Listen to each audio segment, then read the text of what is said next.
Qui aurait pu prédire ? Quand on monte dans un avion, on va pas expliquer au pilote de l'avion comment il faut qu'il pilote l'avion. Sauf si on est soi-même pilote. Bon, c'est ce que j'ai dit. Je l'ai dit. Une bonne vieille viande issue de chez nous. Le 1000e tour commence ce soir. Je les invite à faire preuve de la plus grande modération en matière de versement de dividendes.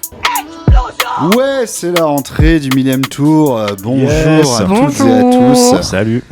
Nouvelle rentrée, nouvelle vie politique. Il s'en est passé des choses depuis le dernier épisode, puisque je vous rappelle que dans le dernier épisode, il se passait ça. Non, pas du tout. Je vais pas faire de montage. Mais en fait, le dernier épisode, pour vous resituer un peu, on l'a enregistré et diffusé 3 jours avant le second tour des législatives. Ah oui, ok. Voilà, il y a un petit point à faire sur... Il s'est passé un ou deux trucs, quoi. Il s'est passé un ou deux trucs, et à la fois, pas tant, en fait, le principal, C'est vrai, le le principal status truc quo, qui ouais. s'est passé, au final, c'est qu'il s'est pas passé grand-chose. Donc voilà, j'ai avec moi 2 invités pour parler un peu de tout ça, pour faire notre rentrée. À ma gauche, il y a Os Politique. Salut. Comment est-ce que tu vas ? Bah écoute, ça va très bien. Par rapport à la situation, je trouve que ça va en tout cas. Ah ouais ? Ouais. L'été pareil, hein, Ouais. on s'est bien ennuyé quand même en attendant que Macron se décide. Donc Ouais.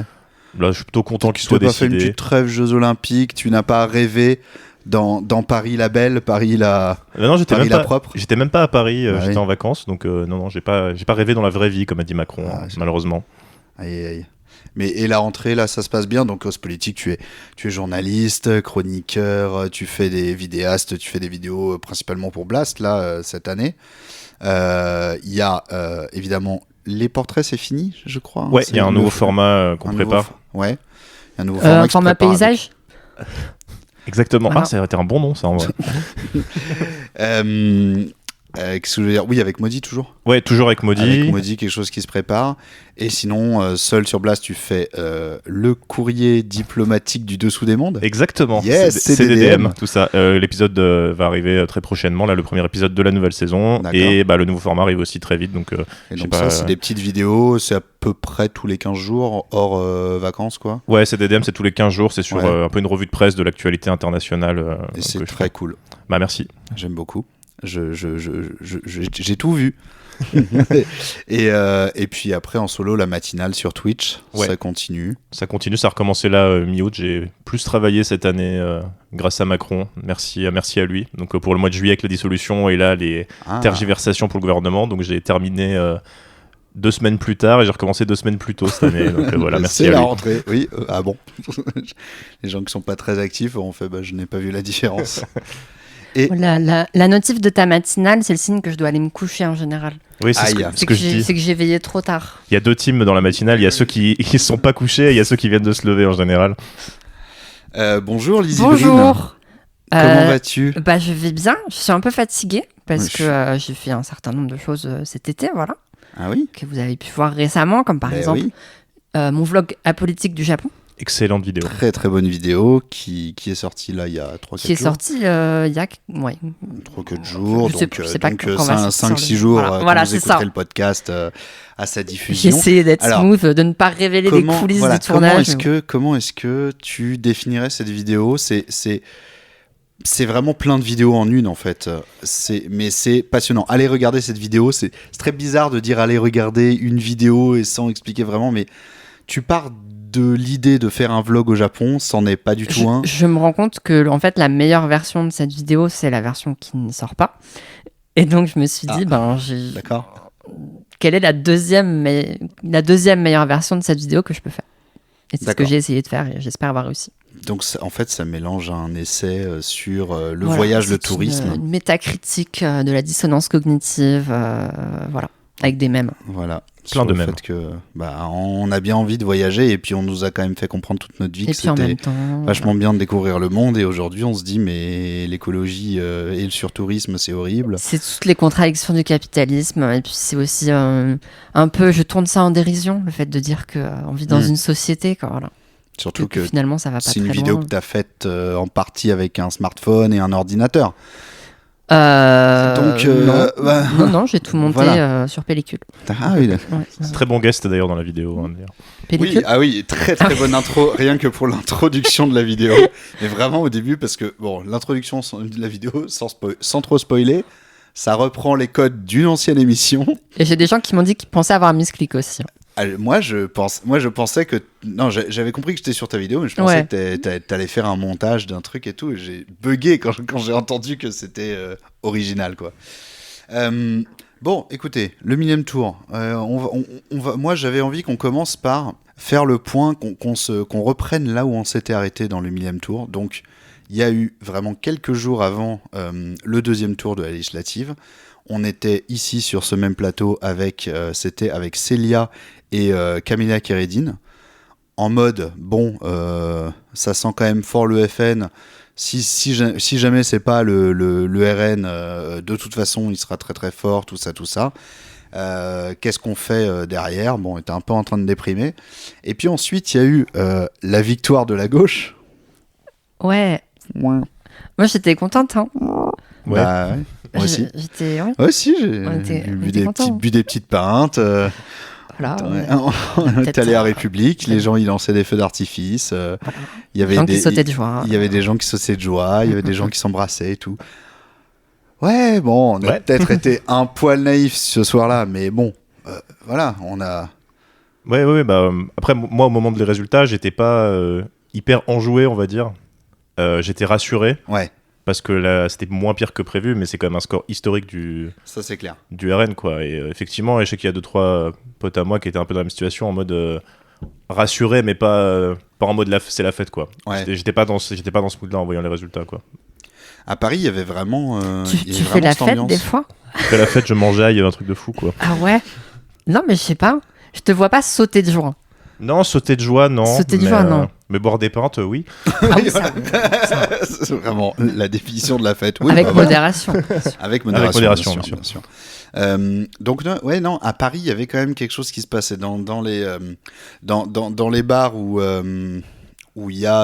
c'est un peu politisé, où du coup les gens ont diffusé les résultats quand c'est sorti tout ça. Il y a quand même eu un peu cet effet aussi d'entraînement, d'effet de groupe, de se dire ah putain, on s'y attendait pas, parce que tout le monde avait allumé la télé vraiment pour voir le gouvernement RN se dessiner sous nos yeux, quoi, l'Assemblée. Et de voir le NFP en tête, c'est vrai que ça a quand même fait quelque chose dans la tête des gens qui se sont dit ah oui, d'accord, donc là le NFP a une majorité de sièges. Relative, etc. Mais voilà, donc ouais, il y a eu cette fête. Et ensuite, derrière, à partir de là, il y a eu l'attente jusqu'à tout bonnement il y a 2 jours, quoi. Globalement. Il y a eu la trêve olympique, pour l'amour du sport. La trêve de la rentrée aussi, qui a duré un jour. La trêve de la rentrée, la trêve paralympique, mais pas entièrement. Un peu Trêve moins. Alain Delon moins, aussi. ouais. Trêve Alain Delon. On était vraiment en deuil. Et après, il y a eu 3 jours où c'est ce soir qu'il va annoncer. Oui. Et il a annoncé ça pas un soir, genre à 13h. À 13h, et ouais. c'était un peu inattendu. Enfin bref, pire moment, comme d'habitude. Voilà. Donc, Il a annoncé ça, du coup, hier, pendant que j'étais en train de me faire opérer, pour la petite anecdote. Est-ce que c'est moi qui t'ai appris la nouvelle ou pas ? Franchement, je saurais pas. Ah oui, parce que Je j'étais saurais pas encore dans dire. le, T'étais dans encore les un peu vapeurs. dans le gaz. C'est Parce que je t'ai possible. envoyé un message en disant le message que que t'ont envoyé beaucoup de gens en disant va falloir changer le programme. Bon, beaucoup de gens non, mais il y avait Gens toi et aussi, 2-3 les autres personnes milliers, qui les savaient que j'en milliers d'auditeurs de l'émission qui t'ont envoyé des messages pour ça. Non, mais oui, c'est possible que ton message, en fait, quand j'ai vu ton message, je me suis dit, oui, bon, donc j'imagine que ça a été annoncé. Et après, j'ai ouvert Twitter et j'ai vu instantanément qui c'est. Je fais, ah d'accord, je retourne. Ah non, si, je sais. Parce qu'au début, j'avais pas mon téléphone. Je me suis réveillé de l'opération, j'avais pas mon téléphone, j'étais en salle de réveil. et c'est le médecin qui t'a réveillé. Non, il y avait le personnel hospitalier qui discutait de ça, Ah oui. mais sans jamais le citer. Ils citaient pas son nom, ils avaient dû en parler avant, ils disaient ah non mais ouais on verra ce que ça donne, blabla. Oh mais moi j'aurais préféré de Villepin. Tu t'es fait MacGuffin par les J'étais en mode soignants. putain merde mais du coup c'est qui et tout tu vois. Donc j'ai appelé à peu près comme ça. Et donc là on a fait une ellipse, mais oui on a sauté la trêve olympique. Mais il y a eu toute la période après. C'était juste bien. après Moi, le second j'ai tour, il y avait changé la de période- regard sur le handicap mais grâce ça aux c'est Jeux pas encore paralympiques. fini. Non, c'est pas. fini, Je suis encore en train de changer de regard. Là. Ah, là, tu Ça changes se de voit regard, pas, là. mais là, mon regard est en train de changer à une vitesse folle. Oula, Je suis, ça je suis va parce que inspirée. là ton regard il a trop changé là je Je suis crois. très inspirée là. Voilà. Non mais après le résultat du second tour, il y a aussi eu les 10 jours de bordel à gauche. Ouais, pour le choix de qui représentera la gauche. Ça, c'était un sacré délire aussi. Ouais. Sur le moment, ça faisait perdre un petit peu de crédibilité. Oui, mais dois-je ajouter que la gauche a pris 10 jours, donc effectivement, c'était le bazar, c'était assez scandaleux. Macron, on a pris 40 000, et bizarrement, c'est la faute à la gauche, quoi. S'ils trouvent pas de Premier ministre, alors que bon, ils se sont mis d'accord dans des conditions assez pourries, hein. Ils ont médiatisé des choix qu'ils auraient pas dû médiatiser, etc., etc. C'était pas très agréable à voir, surtout après la campagne de la gauche législative, qui pour le coup a vraiment été bien. Mais bon, le fait est qu'ils ont quand même trouvé quelqu'un, ils se sont mis d'accord sur un nom, et malgré les divergences importantes qu'il y a entre les partis au sein du NFP, ils ont quand même réussi à faire une campagne sur une personne. Ce qui était pas parce qu'une fois que le nom a été décidé, jusqu'à aujourd'hui, dès que tu posais la question à n'importe qui du NFP, ils continuaient à dire non, nous c'est Lucie Castet, voilà. Quoi. Puis Lucie Castet qui en plus disait que elle allait discuter avec d'autres forces politiques. Hein. Elle a discuté avec de Courson, elle a discuté avec le MoDem, parce que c'est obligé pour avoir une majorité. Enfin, elle a fait le taf, quoi. Ouais. Sauf qu'elle a fait le taf en passager clandestin, quoi. Là où elle aurait pu et dû le faire à Matignon bien plus tôt, quoi. Et oui. Quitte à se vautrer. Et on en parlait avant en antenne. Ce qu'aurait dû faire Macron, c'est dire bon bah voilà, moi je suis président, je suis pas chef du gouvernement, je suis président. Il y a le législatif, etc. Il repère la formation qui arrive en tête, il dit bah voilà Oui, puis quitte à ce que la gauche se plante après, on ne sait pas ce qui aurait pu se passer en fait. Et c'est à l'Assemblée de décider s'ils censurent le gouvernement ou non. C'est pas à Macron de dire je pense qu'ils vont censurer, donc je vais pas nommer cette personne ou cette personne. C'était pas du tout son rôle. Moi je pense qu'en fait juste après le second tour, il aurait dû dire je reçois à l'Élysée les chefs de parti du NFP pour qu'ils me présentent un nom rapidement. Mais il a pas dit ça pour ça. Enfin c'était pas le plan au départ. Ouais, c'était peut-être pas son plan, mais il se trouve que ça s'est passé comme ça. Bien inspiré, qui peut dire quel était son plan en annonçant la dissolution de l'Assemblée. Ouh là là, la pensée complexe. Non, mais oui, c'est ça. Moi, je dis, si Macron c'était un démocrate dans l'âme, il aurait dit, je reçois le nouveau Front Populaire, je leur dis, voilà, je vais nommer un Premier ministre issu de votre coalition. Présentez-moi un nom, déjà ça aurait été plus vite, du coup ça aurait probablement pas été Lucie Castet. Quand j'ai pensé à ce scénario-là, je me suis dit ils auraient pu mettre Tondelier par exemple, j'en sais rien, ça aurait été une possibilité à ce moment-là. On a dit ok, donc Marine Tondelier crée son gouvernement, et puis après le gouvernement, il est invité un peu dans les médias, il parle de son projet, etc. Et derrière, ils vont à l'Assemblée faire un discours de politique générale et demander ou pas la censure, et puis après ils voient comment ça se passe, et effectivement c'est pas trop la vibe du mec que tu décris Macron, là. Je pense pas trop ça, Eva. Ouais, mais c'est ça le problème en fait. Pour moi le premier problème il est là, quoi. Parce qu'après, on s'est retrouvé fin août à discuter. Oui, mais enfin, Macron ne peut pas nommer Lucie Castet parce que le gouvernement se ferait censurer automatiquement. Et oui, écoute, je sais pas. Puis même si ça a été le cas, déjà on n'en sait rien, mais même si ça avait été le cas, en fait, il aurait remis la responsabilité de cette censure sur le gouvernement de gauche qui l'aurait nommé, en fait. Donc même pour lui, je trouve que le choix qui a été fait, c'est vraiment un choix ridicule. En plus, il est passé pour un imbécile pendant tout l'été. Un peu, hein. Parce qu'il savait pas quoi choisir. La presse en France et à l'international a dit mais qu'est-ce qu'il est en train de faire, on comprend rien. Voilà, c'est une décision en France, je trouve que la presse en France a été critiquée.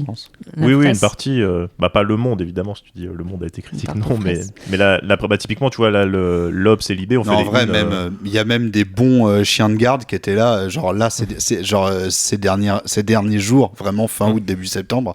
Il y en a vraiment sur le plateau. Retourner leur veste. Retourner en veste, non, mais qui était en train de dire, là, franchement, ça commence à devenir ridicule, tu vois. Genre, ça commence, mais même, moi, j'ai vu des Bruno Jeudi, des Marshall Truchot, je sais jamais qui est qui. Aurore Berger aussi, non, elle commençait à... Ah oui, moi, je parlais vraiment des journalistes de plateau. Ah oui, des journalistes de plateau, ouais. Ceux-là qui, d'habitude, essayent toujours de trouver, d'expliquer, de faire, non, mais c'est très malin. Là, ils sont en mode, qu'est-ce qui branle, en fait?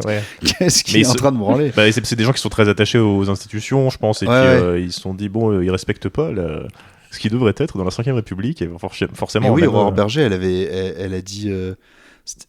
Je sais plus ce qu'elle a dit exactement, mais tu voyais qu'elle était prête à retourner sur LinkedIn. Même Pécresse a commencé à dire c'est bizarre quand même. Pécresse. Même la droite, quoi. Même la droite n'était pas. Même la droite.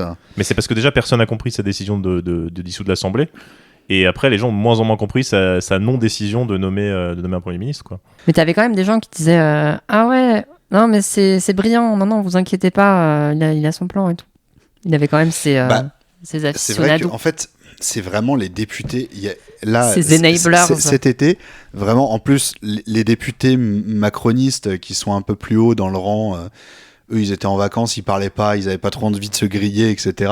Du coup, vraiment, quand je regardais à la télé que tu voyais des députés macronistes invités, c'était vraiment que des noms que je connaissais pas trop. C'était les PNJ du macronisme. Ouais, les PNJ du macronisme qui étaient là et qui étaient vraiment en mode, mais vraiment des immenses clébards de Macron en disant non mais écoutez, c'est normal en même temps, c'est normal, ça prend du temps, c'est comme mais ça. c'est vraiment rafraîchissant. Si nommait Lucie Castet, de toute façon, il se ferait censurer. Donc voilà, et voilà, Monsieur Macron, il consulte, il est là, il est à droite à gauche, il y a les JO, machin, c'est normal. Ça m'a rappelé 2017, tu vois, un peu les députés, les primo-macronistes. Oui, c'est ça, ouais. C'est vraiment ça. Mais c'est des gens, des fois, qui sont là depuis 2017 et j'en ai jamais entendu parler. Ouais. Mais c'est incroyable, c'est vrai, c'est vrai. Et du coup, c'était eux qu'on voyait vraiment défendre corps et âme Macron pendant que d'autres essayaient de la mettre un petit peu en veilleuse parce qu'ils comprenaient que ça commençait à devenir difficile. Une fois que tu as enlevé les classiques Carl Olive et compagnie, ça devient très compliqué. Même Guérini, maintenant, il est plus avec Macron. Je pensais à Guérini, justement. Ouais, je sais pas ce qu'il devient. Mais Guérini, je crois qu'il a laissé tomber Macron. Je crois qu'il a même gueulé dessus. Je dis peut-être de la Bon merde. Ah ouais. Bah, j'ai aucune idée de ce qu'il devient. Peut-être avec un autre chauve. C'est possible. Je sais plus. Et il me semblait que Guérini, il avait lâché Macron. Oh merde. Ça me dit Allez, rien. encore un fact-checking. Enfin, fact-checking. Libé des intox pendant le truc. Parce que Sacha Houlier, lui, c'est bon, ça y est. Lui, ça y est, il est plus que frondeur maintenant. C'est l'unique représentant de l'aile gauche du macronisme, Sacha Houlier, faut le savoir. Ah non, je confonds avec un autre ex-toutou. C'est Gilles. Gilles Legendre. J'ai l'impression que vous inventez des noms. C'est comme ma grand-mère quand je lui parle de streamer et tout. Si, j'ai l'impression d'être ma grand-mère. Legendre en 2 mots. Oui.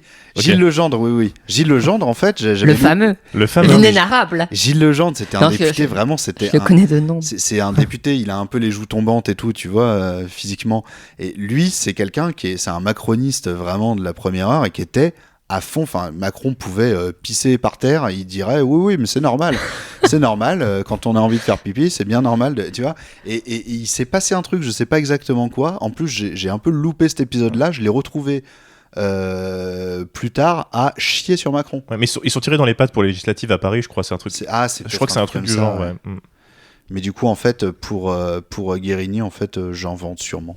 Non, mais Guérini, pour moi, c'était vraiment un des plus radicalisés macronistes, BA. Donc, ça m'étonnerait qu'il soit barré, quoi. Ouais, je l'ai pas trop entendu parler cet été. Mais du coup, voilà, en tout cas. Vous êtes un peu politisé. Ouais, c'est un podcast politique, on n'est pas comme dans ta vidéo. Et oui, on parle très sérieusement de... Je pensais que c'était le millième tour, genre c'était la suite du Seigneur des Anneaux, tu vois. Les 2 tours, les 3 tours, et ça finit jamais. Non, mais du coup, bon, Michel Barnier, alors, en un mot sur la hype, Lizzie. Homophobe, voilà. Oui. Non, mais c'est vraiment ce qui m'est venu en premier. Parce qu'on avait. Très vieille France, mais vraiment vieille France presque caricaturale. Et moi, ce qui m'énerve, c'était que le NFP avait. Non, c'était le PS avait dit non à Huguette Bello parce qu'elle s'était abstenue sur. Ou non, même qu'elle n'était pas présente. C'est ce qu'ils avaient dit, oui. C'était une des excuses qu'ils avaient données, c'est qu'elle était, elle était pas présente au vote pour le mariage pour tous. Ouais, je crois que c'était ça. Il me semble que c'est ça.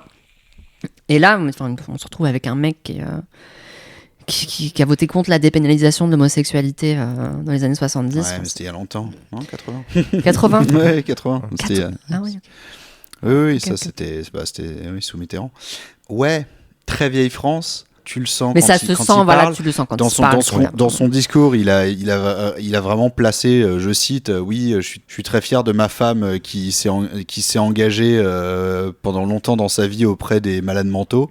Ça, c'est vraiment des expressions qui n'existent plus vraiment. Il a dit les gens d'en bas, je crois aussi. Les gens d'en bas. Il faut respecter les gens d'en bas. Des fois, ils ont des bonnes idées et tout. Tu vois. Enfin, c'est vraiment ce qu'il a dit. Non, mais ce gars, il a des archives INA de lui en noir et blanc sur l'ORTF. Oui, c'est ça. Ouais. Et il y a un truc d'ailleurs qui m'a beaucoup fait rire que j'ai tweeté. C'est il a vraiment dit un moment, il a fait, et je voudrais le dire à vous, mais également aux Français qui nous écoutent en même temps grâce à la presse. J'étais là, vraiment, je me suis dit, il est vraiment à 2 doigts de remercier le RTF d'avoir ramené les caméras. Merci. Pour rendre compte. Michel Barnier parle au français.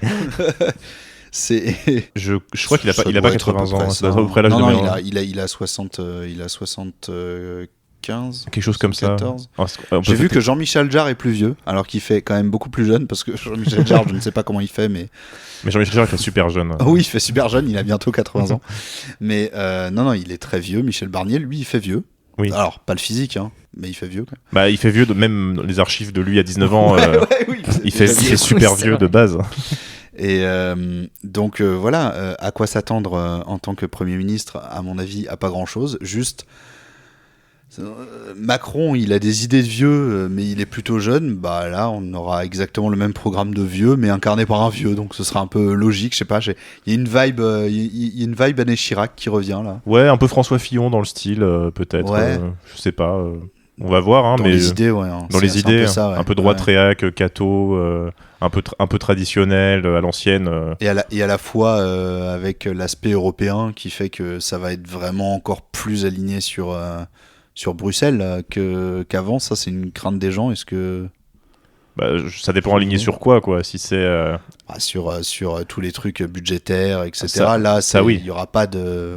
Ça va être repris plus ou moins tel quel. Puis même, il va plus loin parce que je crois me souvenir qu'il y avait des propos sur l'immigration qui allaient encore plus loin que la politique européenne pour empêcher les gens de rentrer sur le territoire européen. Lui, il voulait aller encore plus loin et ça avait même choqué au sein de l'Europe. Donc je pense qu'on est sur quelqu'un qui est bien de droite et que le truc pro-européen, c'est un peu cosmétique, quoi. À mon avis, c'est plus quelqu'un de droite qui se trouve avoir eu une carrière européenne que quelqu'un de purement européen, comme on l'imagine, avec un profil plutôt libéral, ce genre de choses, quoi. T'es tellement analytique. Moi, j'ai juste envie de l'insulter. Okay, tu peux l'insulter, vas-y. Non, parce que demain à 6h, j'aimerais dormir. Voilà. Demain à 6h. Non, mais parce que ce matin, il y avait des gens qui changeaient mon chauffe-eau, voilà, pour tout vous dire. Le mec me dit, je viens à 8h demain. Je dis, non, c'est pas possible. C'est pas possible, j'ai besoin de dormir. Voilà. C'est passé beaucoup de choses cet été. 8h de noir, c'est pas possible, je pars en garde à 6h. Voilà. Donc, s'il vous plaît. Soit avant, soit 48 heures plus tard. Donc, Michel Barnier, oui, effectivement, je trouve que son approche de l'immigration, non, voilà. Non, mais après, s'il a été nommé, c'est parce que Macron a réussi à avoir un peu près la certitude que le RN mettrait pas la censure. Donc, bon. Pour que le RN dise non, on mettra pas la censure, sachant qu'ils avaient dit Xavier Bertrand, on censurera. Bon, Xavier Bertrand, le gauchiste. Xavier Bertrand, il y a personne qui voulait pas le censurer, je crois. Même LR, il voulait le censurer. Même lui-même se serait autant censuré, je pense. Qu'est-ce que c'est que ce délire Donc voilà, donc là on en est là. Actuellement en France, Lizzie. Est-ce que tu as quelque chose à rajouter à tout ça, un autre sujet à mettre sur le devant de la table? Un autre sujet qui n'a rien à voir? Ah, ça peut avoir à voir, je sais pas, je fais un petit tour de table. Un petit tour de table je sais pas, tu mets sur la sellette. D'accord, ça marche. alors pas de sellette. Et on va parler du Canada. Hop là. Je suis contre le Canada. Micro. Tu es contre le Canada? Assez de Canada, stop. Mais non, mais en fait, j'avais envie de parler du Canada vite fait, parce que j'ai vu, alors j'ai pas tous les tenants, ni même les aboutissants. Tu n'as aucun des deux. De tout ça. Est-ce que tu as les David tenants? Non.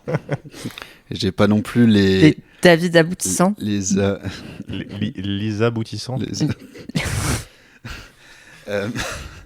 Non. Au Canada, vous n'êtes pas sans savoir que ça fait quand même de nombreuses années que c'est Justin Trudeau qui est le Premier ministre et qui dirige ce pays. Voilà, t'aurais dû faire un quiz. Qui est le Premier ministre au Canada? Qui est le Premier ministre du Canada? Michel Barnier. Joe Biden. Non, mais non. Non, c'est Justin Trudeau. Proche, mais je savais. Et donc, Justin Trudeau, qui est donc du Parti libéral du Canada, le PLC, la dernière fois qu'il y a eu des élections au Canada, il a été élu avec un petit peu moins que la majorité absolue au Parlement. Et pour pouvoir gouverner, ils ont fait une alliance sans participation au gouvernement avec le NPD, le Nouveau Parti démocratique, qui est un parti qui est plus à gauche, qui est une sorte de truc, si on devait mettre vraiment le Parti libéral, c'est une sorte de PS, c'est une sorte d'aile droite du PS, si on devait comparer avec la France. Une aile droite du PS. Et le NPD, ce serait une aile gauche du PS. On va dire. En gros, c'est que le PS. Ouais, non, mais en fait, c'est difficile à expliquer, mais c'est quand même le NPD, mais tu sais, à la canadienne, avec beaucoup plus de trucs vraiment sur le social, sur les minorités, l'accent qui est mis là-dessus et tout. Ouais. Et donc ça, c'est le NPD. Le Premier ministre est élu par l'Assemblée, tu dis ? Oui, bah en fait, c'est un système complètement parlementaire pour le coup, parce Okay. qu'il n'y a pas de président, il y a un pas, roi ouais. qui est Charles III Okay. et qui ne fait rien du tout dans Ah le bah pays. oui, c'est- Donc en fait, il y a juste des élections législatives qu'on appelle des élections générales. Ils élisent les députés à la Chambre des communes et après, il y a un gouverneur général qui est le représentant du roi au Canada, qui pour le coup ne fait pas son Macron et dit pas je vais réfléchir. Non, il regarde juste ce qui est arrivé en tête et il dit automatiquement je vais nommer Premier ministre le chef du truc arrivé en tête. Ok.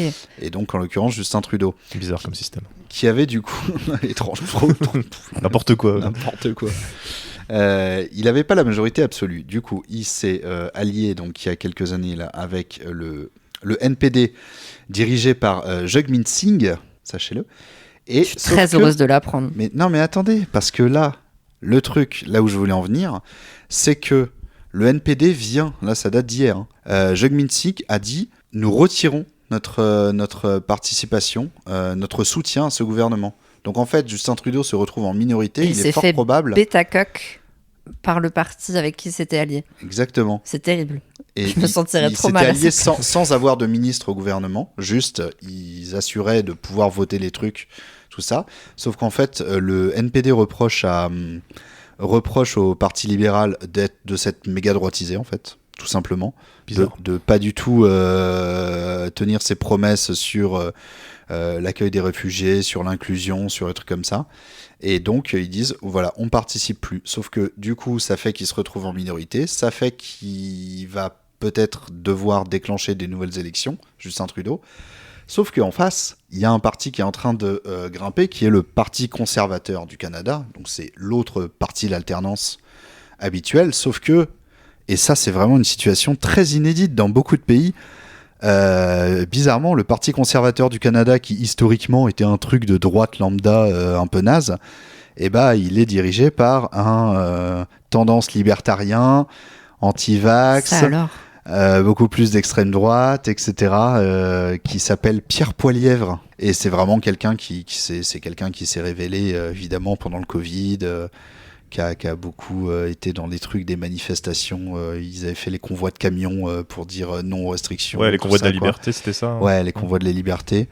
Enfin, c'est quelqu'un qui a été vachement, qui s'est révélé à cette époque-là. Et donc, tout ça pour dire que le Canada pourrait, dans quelques mois, alors c'est un système bizarre au Canada parce que les élections, il n'y a pas de date. Il faut que le Premier ministre déclenche les élections.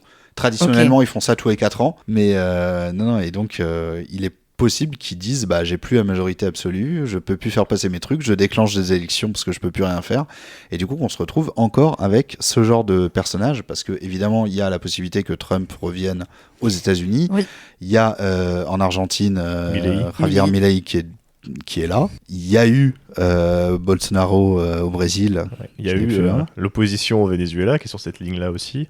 Bon alors, la majorité est-elle souhaitable? Ce n'est pas sûr, mais l'opposition au Venezuela est sur cette ligne-là aussi. Voilà, donc non, au Venezuela ils n'ont pas de bol après. Après, Bolsonaro et Trump sont partis. Ouais, Trump, il est bien parti quoi. Ouais. Il est bien parti pour faire de la merde encore. Donc, qu'est-ce que ça vous inspire, ça, notamment l'aspect vraiment libertarien? En général, c'est des libertariens, on sait, c'est pas des libertariens pour tout le monde, hein. Surtout sur les questions LGBT, tout de suite, ils sont plus du tout libertariens. T'entends Milei, t'entends Trump, machin. Ouais, sur l'avortement aussi en général. C'est une flavor qu'on connaît bien d'ultralibéralisme. Cette tendance globale, notamment cette tendance des partis, on va dire, de droite lambda qui deviennent ça.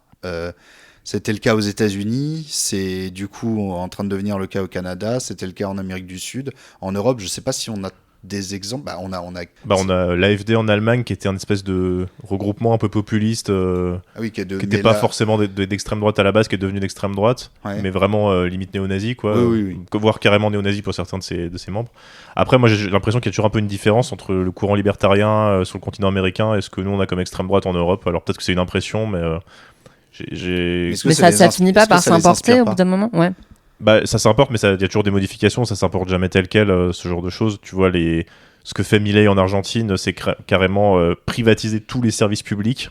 Ça, même le RN en France a compris qu'il fallait en tout cas pas le dire ouvertement. C'est ça. Alors que là, ils font des discours basés là-dessus et les gens votent pour ça, quoi. Ouais. En disant, est-ce qu'on n'est pas juste, est-ce que c'est pas ce qui va se passer dans quelques années, et c'est juste qu'on a des années de retard sur ça. Ouais, c'est ce qui va se passer. C'est pas encore ouvertement accepté et ils peuvent pas le dire.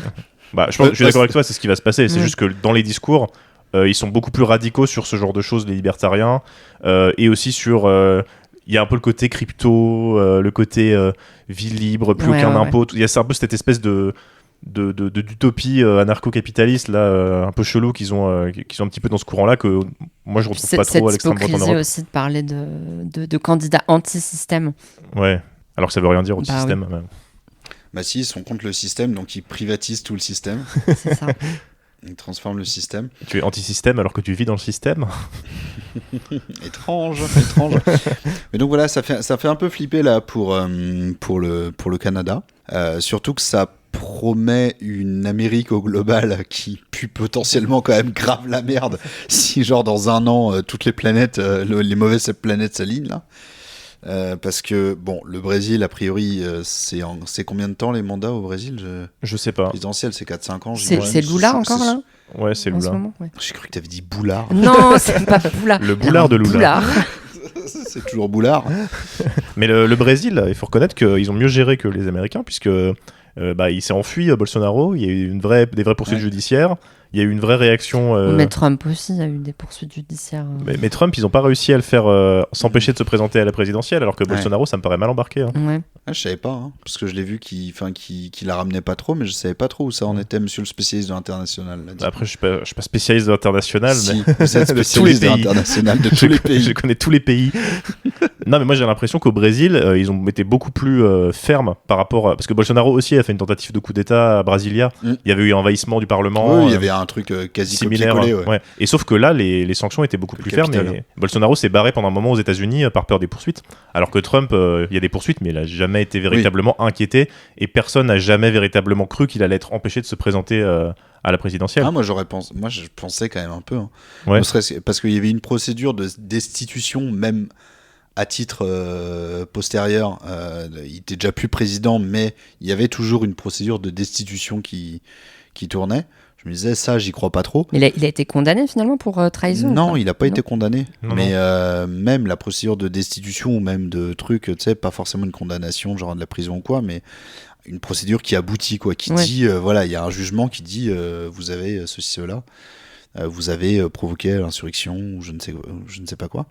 Mais par contre, moi je pensais que ça irait au bout et qu'il serait au moins inéligible. Qui serait au moins inéligible, quoi. Donc, apparemment non.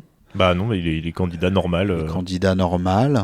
Il a le soutien de la majorité du Parti républicain. Ouais, même plus qu'avant, quoi. Petit coup d'état au calme, et puis tu peux revenir comme si de rien n'était 4 ans plus tard.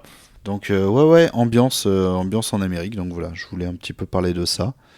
Ça te relance sur international. Tu vas peut-être te pencher, tu vas peut-être sortir un CDDM sur le Canada. Sur le Canada, c'est une bonne idée. Peut-être. J'ai des petites devinettes pour vous. On va revenir sur Michel Barnier. Est-ce que c'est sur les capitales? Là, parce qu'on parle de l'international, moi je fais des jeux télé, donc je connais les capitales. Brunei. Brunei. J'ai pas le droit de me tromper là-dessus, en plus, c'est impossible. Allez, tu es presque, j'en sais rien, je ne l'ai pas. Non, mais tu m'as donné, c'est pas un des plus durs. Attends. Brunei City. Des fois, ça marche bien. Allez, parlez une heure ou deux, je vais m'en souvenir. Je sais pas. C'est pas Bandar Seri Begawan? Oh, attends. Bandar, ça me dit un truc, c'est possible que ce soit ça. Ouais. Oui, c'est ça. Incroyable. Bravo. Merci. Bon, j'aurais perdu. Mais du coup, c'est pas télé, les 5 secondes, elles sont passées. C'est pas ça. Non, c'est les petites devinettes sur Michel Barnier, c'est pour ça. La Savoie. La Savoie, exactement. Non, c'est pas ça. Je trouvais pas que ça ressemble un peu à l'humoriste Michel Bernier. Allez, c'est vrai ça. Incroyable. Putain. Mais c'est elle qui est première ministre. C'est elle qui est première j'ai ministre, cru. quoi. On est dans un téléfilm TF1 ou quoi? Non. Oh là là. Combien de fois est-ce qu'il a été ministre hors son premier ministère actuel? Est-ce que vous le savez? Combien de fois est-ce qu'il a été ministre? Allez, 3 fois, à la louche. Et moi, je pense qu'il a été ministre de... C'est pas la question, mais ouais. Non, mais c'est parce que faut que je me souvienne mes cours de sciences politiques, tout ça. C'est pas vrai. Hein. Les cours de Michel Barnier. Je suis la caution. Il y a Je suis vraiment la caution cursus conne de Michel cette Barnier. émission. Non, peut-être, je vais peut-être aller 2 fois. Eh bien, 4 fois, figurez-vous. Et bien sûr, puisqu'il il a été. Alors, d'abord, Est-ce que je commence par... Non, je commence par le plus récent. Ministre de l'Agriculture et de la Pêche, sous Nicolas Sarkozy, Premier ministre François Fillon. D'accord, très bien. Ça, c'était entre 2007 et 2009. C'est incroyable. Ouais. Il a été sous Jacques Chirac et avec comme Premier ministre Raffarin, ministre des Affaires étrangères pendant 1 an et 2 mois, en 2004. Et oui. C'est Jean-Pierre. Et entre 95 et 97, ministre délégué aux Affaires européennes. Sous Jacques Chirac, sous le gouvernement Alain Juppé, jusqu'au 2 juin 97. Incroyable. Et oui. Et avant ça, il était ministre de l'Environnement. Figurez-vous, un vrai écolo. Ça se voit. Sous Balladur. Ça te fait marrer, Édouard Balladur. Édouard Balladur, c'est hilarant. Il était déjà vieux quand il était ministre sous Balladur. Et donc ça, c'était entre 93 et 95. Ah, c'était une autre époque. Eh oui. Et c'est d'ailleurs le ministère qu'il a occupé le plus longtemps de tous ces passages à des ministères. Ministère de l'Environnement sous Balladur. Un gouvernement de cohabitation. Et oui, parce que le président était François Mitterrand. Hein, c'est quoi Mitterrand. Non, mais il y a une rêve que j'ai pas. C'est quoi Mitterrand? Ouais, Mitterrand, c'est genre la façon de prononcer des gens qui n'aimaient pas Mitterrand. Ils disaient Mitterrand. Enfin, c'est très bizarre. C'est comme ceux qui écrivent Mélenchon avec un A. Ah là là. Oui, c'est ça. Mais oui, c'est ouais, Mitterrand. On peut plus de Mitterrand. Je pense que mon grand-père il disait Mitterrand parce qu'il était de droite. Qu'est-ce qu'on avait ri à l'époque? Est-ce que vous sauriez me dire qui était son petit camarade de classe à l'ESCP Paris? C'est quoi ESCP? Bonne question. École supérieure de école politique supérieure de copinage politique. Copinage politique, voilà. Ouais, c'est ça. C'est ça que ça veut dire. En plus, je l'ai noté en abrégé en me disant je vais pas le noter en entier parce que ça parle plus. C'est l'école supérieure de commerce de Paris. École de commerce. Il faut quelqu'un de vieux alors, comme quelqu'un de vieux et qui fait du commerce. Quelqu'un de vieux et de droite. Ça fait beaucoup de monde quand même. Oui. Oui. Merde. Est-ce qu'il est chauve? Non. Ok. Est-ce qu'il est à LR? Oui. Ok. Est-ce que c'est François Fillon? Non. Trop jeune. Est-ce qu'il a été Premier ministre? Oui. Raffarin? Tout à fait. Ah. Très bonne réponse de Lizzie. C'était, ils étaient ensemble à l'ESCP Paris quand ils avaient 20 ans, quand ils étaient fouilleux. Ça devait... Ah, mais des déconneurs... Ils étaient jeunes et cons. Ouais. Eux, ils sautaient de joie, eux. Ils faisaient la vraie fête. Et avec modération. Quel point commun a-t-il bon, c'est facile si vous avez suivi un peu l'actu récente. Quel point commun a-t-il avec Marion Maréchal ou encore Flavien Termet? Il est de droite. Exactement. Marion Maréchal, donc ex-FN, et Flavien Termet, actuel RN. Il est méchant. Eh bien, oui. Exactement. Il est homophobe. Oui, alors, il y a un truc... on va quand même leur trouver un ou deux points communs, à mon avis. Non, Marion Maréchal ou encore Flavien Termet. Est-ce que vous voyez qui est Flavien Termet? Est-ce que c'est des Nepo Babies? Alors, c'est pas des Nepo, non. Flavien Termet, c'est pas... c'est le fils de Michel Termet, quand même, c'est pas n'importe qui. C'est vrai? Député du Saône-et-Tarn, ouais. Du Saône-et-Tarn. Mais vous essayez de m'avoir. Enfin, vous êtes ligué contre moi. Non, mais ça marche bien, tu as dit naturellement. Je suis la contre toi. C'est le fils de Michel Termet. J'étais là en mode, merde, je savais pas. Une petite impro comme ça. Ouais, c'est bien, ça marche bien. Sorti comme ça. Du coup, on n'a pas du tout la réponse. Non, Flavien Termet, c'est... C'est un nom que tu as inventé. C'est comme la dernière fois, tu m'as dit. C'est un député. Et c'est un député. Est-ce que c'est un point commun géographique? Non. Est-ce que c'est familial? Non. Est-ce que c'est capillaire? Est-ce que c'est vestimentaire? Non, c'est quelque chose qu'on a du mal à imaginer pour Michel Barnier, hein, mais pourtant, c'était le cas. C'était le cas. Or, est-ce que c'est un ancien parti dont ils ont... Non. Est-ce que c'est un jeu télé auquel ils ont participé? Non. Eh oui, ils étaient tous les trois à Tour des Manèges le même soir. Ils faisaient les vachettes dans Interville. Est-ce que c'est un rapport avec les passages télé? Non. Okay. Quelque chose qu'on n'arrive pas à imaginer. Chez Michel Barnier, ouais. Bah, je l'imagine mal. Moi aussi, je faire un FIFA, par exemple. Oui, c'est vrai. Je l'imagine assez mal. Non. Ils sont tous les trois au The Event ce week-end. Non. Comment vous mettre sur la voie? Un petit indice. Essayez de penser juste... Parce qu'ils n'ont pas du tout le même âge, Marion Ils n'ont Maréchal. pas du tout le même âge, mais... En revanche... En revanche... Ils ont fait le même métier? Ils font du yoga. Non, mais on est sur l'âge. On est sur l'âge. Ils ont été élus pour la première fois au même âge? Alors, je sais pas si c'est au même âge, mais t'es vraiment sur la voie. Ils ont le même mandat La même... Il s'est passé un truc la même année? Non. C'était pas mal. L'âge, un truc sur l'âge. Ils finissent tous par un... Ils ont tous un âge rond. je sais pas. Toute leur vie, ils ont toujours eu un âge rond. Non, mais là, en ce moment, ils ont genre... Non, ils sont nés le même jour. C'est pas actuellement, c'est en fait... C'est bien ça. Non, c'est pas ça. Non, c'est vraiment sur l'âge et c'est sur quelque chose dont les trois exemples que j'ai cités, donc encore, je répète, Flavien Termet et Marion Maréchal et Michel Barnier l'ont été, chacun à leur tour. Je vous aide. Majeur. Oui. Mais oui. Bon, bref. Scout. Non, à l'Assemblée nationale. Ah, le plus jeune. Benjamin. Benjamin. Exactement. Michel Barnier a été le plus jeune député. C'était en 78. Mais c'est vraiment comme Joe Biden. C'est notre Joe Biden français, Michel Barnier. C'est notre Joe Biden français. Okay. Qui a commencé sa carrière dans les années 70 en étant le plus jeune élu. Ah ouais. Je le savais. Là, on a répondu facilement, de toute façon, Lizzie, on a trouvé vite. Bon, on a trouvé instantanément, grâce à la magie du montage. Ça se verra pas du tout. Il y aura du montage, parce que cet épisode est très compliqué, il est très bordélique. Je rappelle, je me suis fait opérer hier, d'accord? Donc, s'il vous plaît, un peu de respect.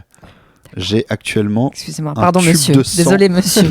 qui sort de mon dos. Oui, c'est vrai que t'as un petit... j'ai ta petite poche à sang. J'ai une petite... Oui. Mais j'aime beaucoup que tu l'aies mise dans un... Je l'ai mise dans...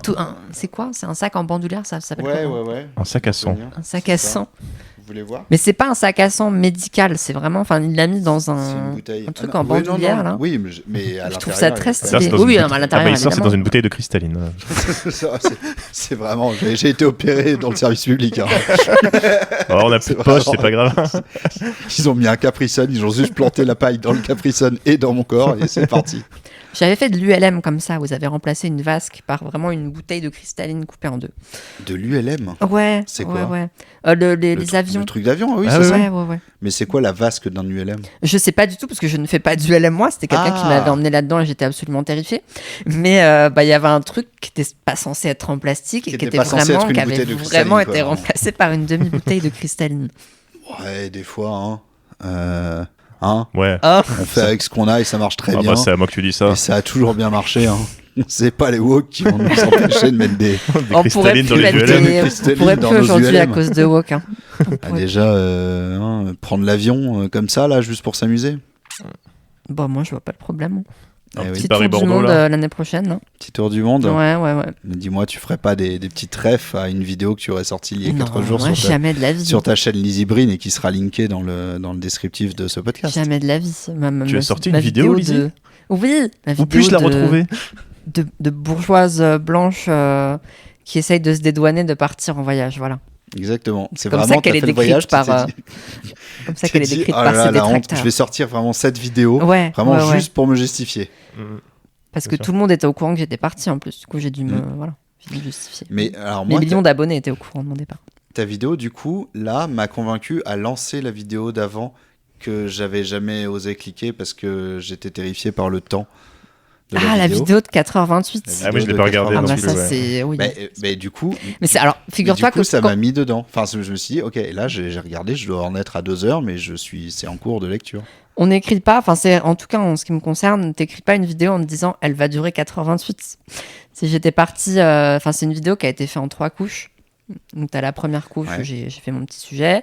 Et puis, en relisant, je me suis rendu compte que il me manquait des choses, que c'était pas assez précis. Donc, j'ai rajouté une deuxième couche. Et puis après, je suis rentrée encore un petit peu un peu plus profond dans le rabbit hole. Et c'est comme ça qu'on fait une vidéo de 4h28.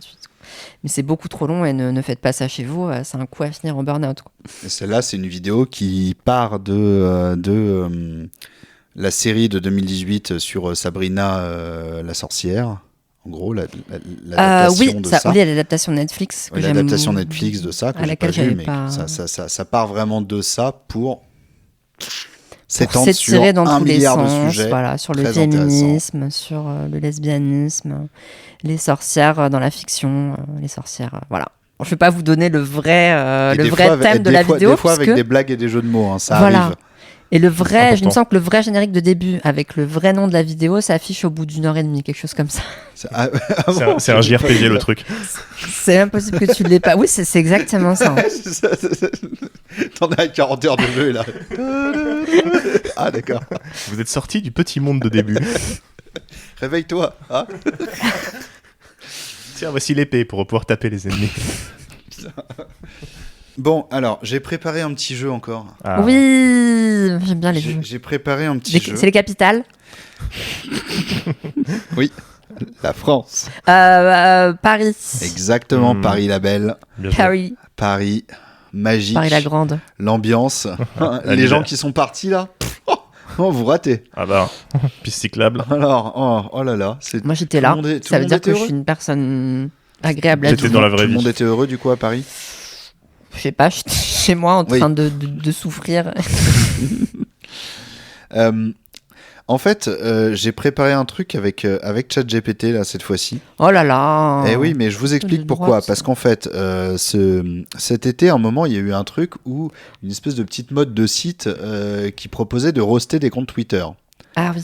Donc je vois où tu veux en venir. Voilà, tu mettais des comptes Twitter et ça te faisait un roast du compte Twitter. Bon, j'ai voulu faire ça avec des comptes Twitter de politique, sauf qu'en fait tous les petits sites qui avaient percé cet été, ils sont tous passés payants et donc hors de question que je paye pour ça. Donc j'ai un peu modifié le principe. Je suis allé sur ChatGPT directement et j'ai demandé à ce qu'il me fasse des petits roasts politiques orientés à gauche de personnalités. Est-ce que c'est des vraies personnalités politiques et pas des gens que tu as inventés comme Gérard Larcher la dernière fois? C'était pas Gilles Legendre? Avec des institutions de la 5e République obscure que personne ne connaît comme... Thierry Baudet. Inventé, le conseil d'État. Oui. Qui s'en fout? Ouais, on supprime ça. On supprime. Ça sert à rien. Je comprends pas ce que c'est, donc on supprime. C'est Elon Musk, ça. Ouais, je reconnais. Je sais pas à quoi ça sert. Le Conseil d'État. Non, c'est ça. Genre, c'est quoi quand tu fais des empilements de trucs et que t'as besoin. C'est assez facile, c'est pour détendre. Donc voilà, je lui ai demandé des petits roasts. Ok. Et moi, donc je vais juste. Fabien Roussel. Je vais juste ne pas dire le nom et puis c'est parti. Mais c'est facile, hein. On se détend, c'est la rentrée, tranquille. Là, je suis tendu de ouf. Ouais, là c'est la compète, là, attention. Ah, notre Mr. Boy Scout de la Macronie, le seul type qui peut parler de justice sociale avec un costard qui coûte le SMIC. Gabriel Attal. Tout à fait. T'as l'air tellement progressiste que même ton brushing fait plus de vagues que tes réformes. Tu veux réformer l'éducation? Super. Mais on t'attend toujours pour comprendre la différence entre égalité des chances et donner des miettes aux profs. Je sais pas comment expliquer, mais ChatGPT, c'est de la punchline. Il parle comme un ado dans une pub pour du Yop des années 2000 quand il roast les gens. Alors, mais c'est mon Yop. Un jour, peut-être, tu réaliseras que t'es pas le jeune espoir de la politique, mais juste le stagiaire à qui on a filé les clés du ministère pour qu'il occupe la salle, pendant que les vrais boss bouffent des caviars. Il y a plusieurs types de caviar. Hein. C'est pas forcément de l'esturgeon. J'aurais pas aimé personnellement. Alors, nouvelle personnalité. Ah, L'homme qui est à la politique, ce que la tisane est à l'alcool. On sait que c'est là, mais ça réveille personne. Toujours aussi lisse que ton CV. Tu nous parles de souveraineté comme si t'allais sauver la France à coup de PowerPoint et sur le Brexit. T'as passé plus de temps à Bruxelles qu'à comprendre. Michel Barnier. Tout à fait. Ah oui, il existe. Arrêtez d'inventer des... Non, Julien, tu triches encore, t'inventes des gens. Mais si, c'est le député de Marne-et-Tarn. C'est pas une humoriste. Allez, donc là, c'était pour être 100% actu. La chef de file qui parle de politique sociale comme un poisson parle de vélo. Toujours prête à dégainer des discours sur la méritocratie pendant que tu défends des lois qui rendent la vie des plus précaires encore plus précaire. Ta conception du progrès, c'est quoi ? Transformer l'Assemblée en salle de contrôle de BFM TV ? Yael Braun-Pivet ?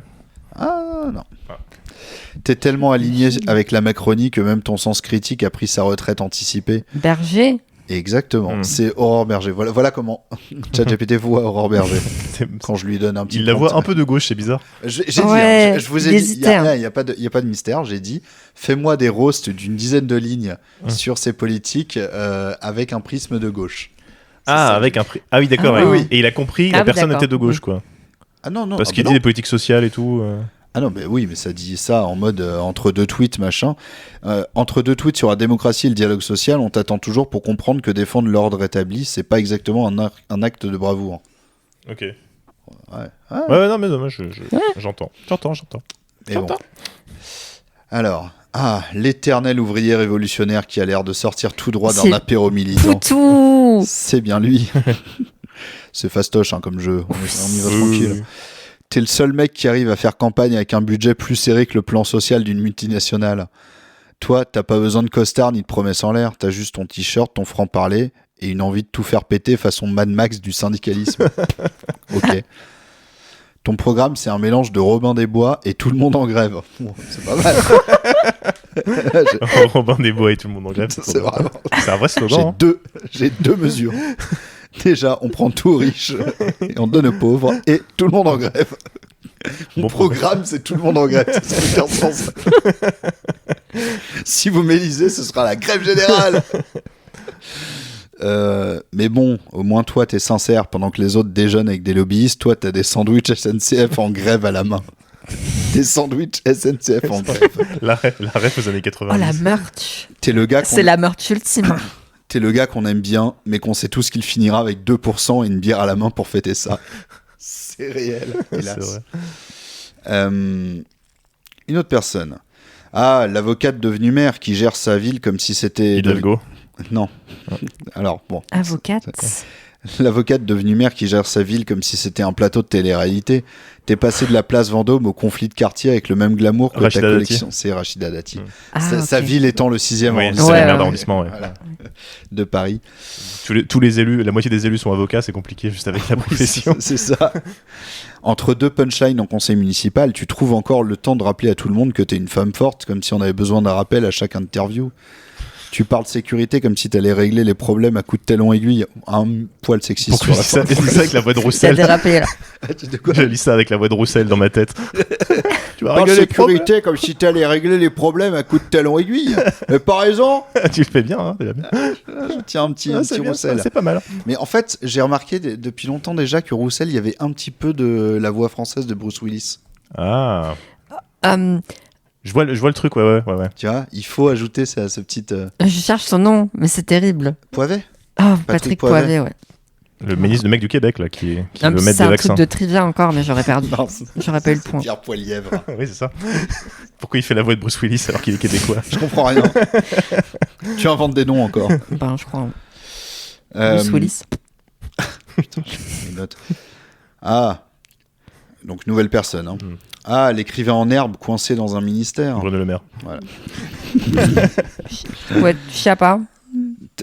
T'as l'air d'un ministre, mais au fond, on sait que tu rêverais d'être un auteur maudit à fumer des clopes dans un café parisien. Tes réformes sont aussi rigides que ton style littéraire, et tes discours économiques ressemblent plus à des chapitres de romans mal ficelés qu'à des mesures concrètes. Pendant que tu parles croissance et compétitivité, t'as toujours ce petit air de mec qui pense que son prochain bouquin va tout changer. Je sais pas, hein. Je sais pas. Ouais, On parle du renflement brun, là. Le renflement brun, ouais. Comment il s'appelle? La fugue américaine? Ouais, fugue américaine, ouais. Voilà, bon, c'est bien détendu. Oui. Je suis détendu. Je suis très détendu personnellement. On va pas parler de genre de politique pure. Je vais pas vous dire Michel Barnier et compagnie, machin, mais comment est-ce que vous envisagez, on va dire, politiquement et socialement plus général, cette année ? Sur quoi il va falloir se battre principalement, ce genre de choses. Comment est-ce que tu vois la chose, Lizzie ? Moi, je pense qu'ils vont continuer dans le même sens, casse du service public. J'ai peur pour mes aides sociales, parce que je vais parler d'un point de vue très personnel, mais c'est vrai que c'est ce qui me permet de vivre, et on ne sait pas trop dans quel sens ils vont... C'est vrai que là, j'avais dit que je ne parlerais pas de Michel Barnier, mais je crois que Michel Barnier, niveau aide sociale, il n'est pas... Ouais, puis le RN non plus. Après, je suis consciente que je ne suis pas la cible première et que ça va retomber sur les personnes racisées d'abord, parce qu'on a vu que son programme était quand même vachement basé sur l'immigration et tout ça. Ouais. Mais c'est pas réjouissant, et j'espère qu'on va réussir à se mobiliser, quoi. Donc là, alors l'épisode va sûrement sortir samedi en même temps qu'il y a une journée de manifestation. En même temps que la journée de manif. Ouais. Vous avez prévu de manifester ? Oui, c'est prévu. Ouais, je serai là. normalement, je manifeste, ouais. Tu manifestes ? Je manifeste un max. Moi, je suis manifeste invalide. pour 10 hélas. centimes de gasoil en plus. Je suis invalide, je pourrais pas manifester, mais j'envoie de la force. J'envoie un maximum de force. Donc ouais, manifestation, à la base, c'était vraiment un truc à l'appel de LFI. LFI et quelques organes de jeunesse. Ouais, c'était ça. C'est un peu style LFI d'appeler à des mobilisations pour soutenir sa politique. Contre le coup de force de Macron, etc. Et puis en fait, ça change de dimension maintenant. Ouais. Même tout ça. Donc là, il y a une journée de mobilisation samedi. Alors on a beaucoup pointé du doigt ces dernières semaines un peu les organisations syndicales et notamment la CGT d'être un peu mou sur la réaction à ce qui se passait. Ce qu'on nous répliquait, c'était que la base n'était pas mobilisée, et que si la base n'est pas mobilisée, tu peux pas... Ce qui est assez vrai. Après, est-ce que c'est pas le serpent qui se mange la queue. Il y a un peu le fantasme du gros bouton du patron de la CGT qui n'existe pas vraiment réellement, quoi. Oui, puis qui sont pas non plus hyper mobilisés sur les questions purement politiques. Ouais. On est comme sur un syndicat de salariés où peut-être qu'ils mobiliseraient plus, c'est des réformes comme la loi travail, ce genre de choses, alors que là... en général, c'est pas porteur de toute façon. J'ai vu qu'ils ont mobilisé, ce que tu allais dire, non ? Ils ont appelé quand même à une marche. Ils ont parlé de journée de mobilisation fin septembre, début octobre. Mais je crois que c'est un truc un peu vague sur le pouvoir d'achat, les salaires en général. Histoire de se remettre en selle, quoi. Ouais, c'est ça. Mais je sais pas du tout comment, mais de toute façon, il va y avoir un gouvernement qui va être nommé. Ce sera peut-être déjà le cas quand vous écouterez cet épisode. Nous, on n'en sait rien. On a juste le Premier ministre. Ouais. Après, ça va peut-être prendre 40 jours. Ça se trouve, pendant 2 mois, on aura juste un Premier ministre qui sera là. Bonjour. Mais moi, je trouve ça super inquiétant, la situation qu'on a là, parce qu'en fait, on a une assemblée qui est en majorité à droite et à l'extrême droite, même si le plus gros bloc, c'est le bloc du NFP, mais politiquement, en termes de courant, on a droite et extrême droite. Et on passait Le problème, c'est qu'on a toute la Macronie qui a dit, en tout cas, qui se fait entraîner là-dessus, quoi. C'est pas étonnant. Le RN plutôt que le NFP. Ça fait pas juste LFI, quoi. Ça fait depuis le début de. Est-ce que tu penses que ça va finir de fracturer En Marche?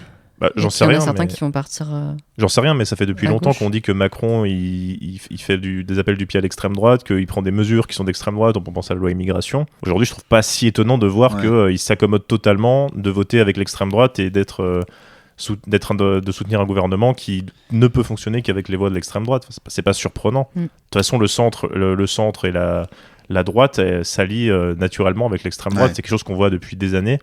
Même s'il y a le cordon sanitaire, même s'il n'y a pas de ministres RN qui seront au gouvernement, de facto, ils ne pourront pas fonctionner sans eux. Donc, ce qui me fait dire que ce sera une politique de droite plus violente que ce qu'on a eu jusque-là, parce que les digues qu'il y avait encore ont sauté. Ils ne peuvent plus légiférer tout seuls. Donc là, toi, tu vois vraiment la chose comme il y a 300 députés de droite qui, en réalité, sont les 300 au pouvoir. C'est complètement une fausse cohabitation et qu'en fait on a un gouvernement d'alliance droite-extrême droite. Pas d'alliance macroniste. Objectivement, oui, c'est une alliance. Et avec 300 députés prêts à voter s'il faut leur truc, quoi. On a beaucoup. On parlait tout à l'heure du fait d'être content que la gauche soit arrivée en tête, mais on a beaucoup masqué le fait que le nombre de députés RN, il est historiquement élevé. Il a doublé, quoi, quasiment. Il est hyper impressionnant et en fait ils ont en tant que parti le plus gros groupe. Oui. Et le gouvernement de Barnier va devoir s'appuyer sur eux ou sur la gauche pour pouvoir voter ces réformes. À votre avis, sur qui va-t-il s'appuyer ? Tiens. Et moi, je trouve ça hyper inquiétant parce qu'en fait, là, alors c'est moins pire que si il y avait eu que le RN et qu'il y avait eu un gouvernement RN. D'accord. Là, ça aurait été direct. Mais le fait que le RN dise on va pas censurer, ça veut dire qu'ils sont en train de dire donnez-nous des mesures que nous on a proposées dans notre programme. Et la question, ça va être jusqu'où les macronistes sont prêts à aller pour rester au pouvoir et jusqu'à quoi ils sont prêts à voter avec le RN. D'accord. Et c'est pour ça que moi je trouve ça hyper inquiétant. Et le fait que l'Assemblée elle soit à 2/3 à droite, malheureusement c'est pas une issue très surprenante quoi. Et moi je pensais à Darmanin qui trouvait Marine Le Pen molle sur l'immigration, donc c'est pas réjouissant quoi. Non. Ok, bon, merde. Bonne ambiance. J'y avais pas pensé, moi j'étais encore resté sur la gauche à gagner. Je comprenais pas pourquoi Huguette Bello avait changé de visage. La gauche est le plus gros groupe. C'est ce qu'on disait tout à l'heure en fait. Oui, non mais c'est vrai.